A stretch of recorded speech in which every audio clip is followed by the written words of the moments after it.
Yesu Kristo alipoanza kutenda miujiza, thamani yake ilipanda na kila mtu akatamani kuwa karibu naye na kuwa rafiki naye. Kumbuka kuna nyakati watu wengi walikuwa wanamfuata mpaka analisha mikate watu 5,000.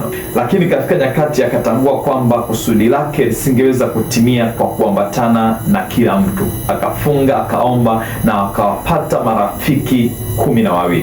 Lakini pamoja na kuwapata marafiki 12, hakuambatana nao katika kila eneo na katika kila tukio. Wapo watu 3 tu ambao aliwaamini na alienda nao katika maeneo ambayo alikuwa anajua anaenda kuonyesha nguvu zake na uwezo wake wa hali ya juu, katika maeneo aliyokuwa anajua kwamba anaenda kuonyesha udhaifu wake, na katika maeneo aliyokuwa anajua kwamba siri zake zingeweza kujulikana. Kumbuka alienda na Petro, Yohana na Yakobo katika matukio mengi.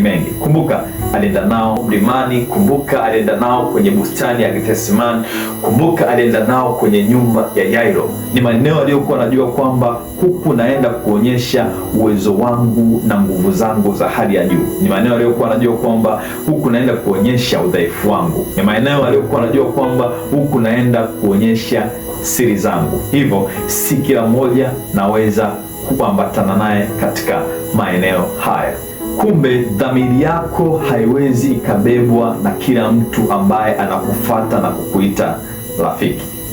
Inakuhitaji uweze kufanya maombi na kuwapata wale watu wachache ambao wanaweza kubeba kusudi lako na dhamiri yako kwenye hii dunia. Lakini pamoja na kuwapata marafiki wa kuweza kubeba dhamiri yako na ndoto yako, si kwamba ujisahau. Katika wale wachache wanaoweza kubeba ndoto na dhamiri yako, anaweza kuwemo Yuda Iskariote. Tizama wachache sana ambao wanaweza wakatunza siri zako, wanaoweza kujua nguvu zako na uwezo wako wa hali ya juu, lakini wakaendelea kuwa watiifu na waaminifu kwako. Wale wanaoweza kujua udhaifu wako, lakini bado wakaendelea kukutii na kuheshimu kwamba wewe kuna sehemu fulani ambayo unaelekea kwenye maisha yako.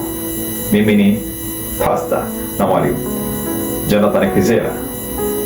See you.